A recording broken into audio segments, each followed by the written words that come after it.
দুর্গাপূজা মহা অষ্টমী 2025, কুমারী পূজা ও সন্ধি পূজা।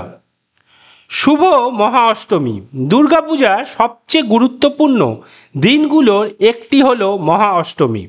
এই দিনেই হয় কুমারী পূজা ও সন্ধি পূজা, যা ভক্তদের কাছে অপরিসীম তাৎপর্যময়। নমস্কার বন্ধুরা, আমার নাম কুমার শর্মা। আমি একজন সফটওয়্যার ইঞ্জিনিয়ার, বিজনেস কনসালটেন্ট এবং উদ্যোক্তা। kumarshorma.online-এর মাধ্যমে আমি আপনাদের সামনে তুলে ধরি ভারতের উৎসব, ঐতিহ্য ও তার পেছনের কাহিনী। তাই ভিডিওটা শেষ পর্যন্ত দেখুন এবং থাকুন kumarshorma.online-এর সঙ্গে।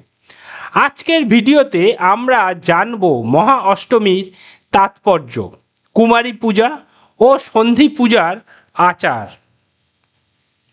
মহা অষ্টমীর তাৎপর্য। মহা অষ্টমীকে দুর্গাপূজার শীর্ষ দিন বলা হয়।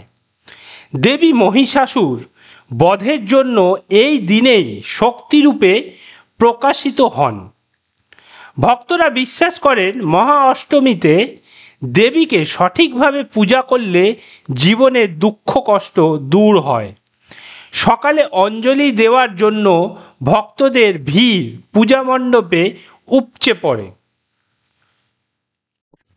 কুমারী পূজা। কুমারী পূজা হলো মহা অষ্টমীর বিশেষ আচার। ছোট কন্যা শিশুকে দেবীর রূপে পূজা করা হয়। এই প্রথা শ্রী সারদা নন্দজি ও স্বামী বিবেকানন্দ প্রচলিত করেন বেলুড় মঠে। কুমারী পূজার মাধ্যমে বোঝানো হয় প্রতিটি নারী আসলে শক্তিরূপী দুর্গা। কন্যাকে স্নান করিয়ে নতুন বস্ত্র পরিয়ে দেবীর সিংহাসনে বসানো হয়। পূজার পর কুমারীর পা ধুয়ে তাকে প্রসাদ ও উপহার প্রদান করা হয়। সন্ধি পূজা। সন্ধি পূজা মহা অষ্টমীর আরেকটি প্রধান আকর্ষণ। মহা অষ্টমী ও নবমীর সন্ধিক্ষণে এই পূজা হয় 48 মিনিটের সময়সীমায়। পৌরাণিক কাহিনী অনুযায়ী এই সময়েই দেবী মহিষাসুরকে বধ করেন। সন্ধি পূজায় 108টি প্রদীপ জ্বালানো হয়।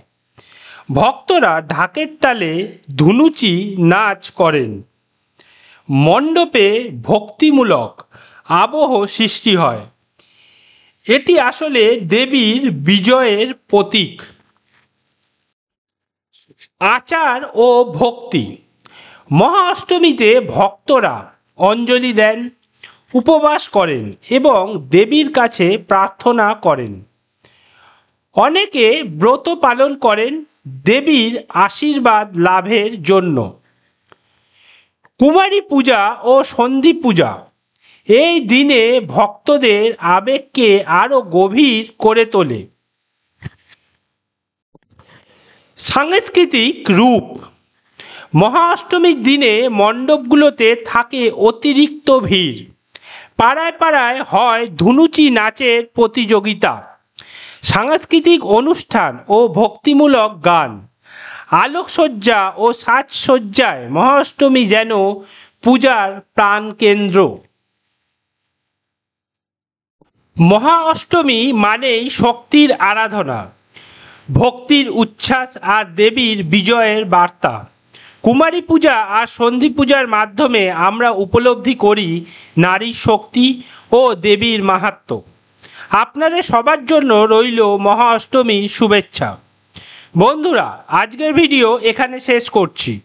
আশা করি দুর্গাপূজা মহা অষ্টমী 2025, কুমারী পূজা ও সন্ধি পূজা নিয়ে আজকের আলোচনা আপনাদের ভালো লেগেছে। ভিডিওটি ভালো লেগে থাকলে অবশ্যই লাইক, শেয়ার এবং কমেন্ট করতে ভুলবেন না। আরও এমন তথ্যবহুল ভিডিও দেখতে আমাদের চ্যানেল সাবস্ক্রাইব করুন। পরবর্তী ভিডিওতে আমরা আবারও নতুন টপিক নিয়ে হাজির হব। ততক্ষণ পর্যন্ত থাকুন kumarshorma.online-এর সঙ্গে। ধন্যবাদ, আবার দেখা হবে পরের ভিডিওতে।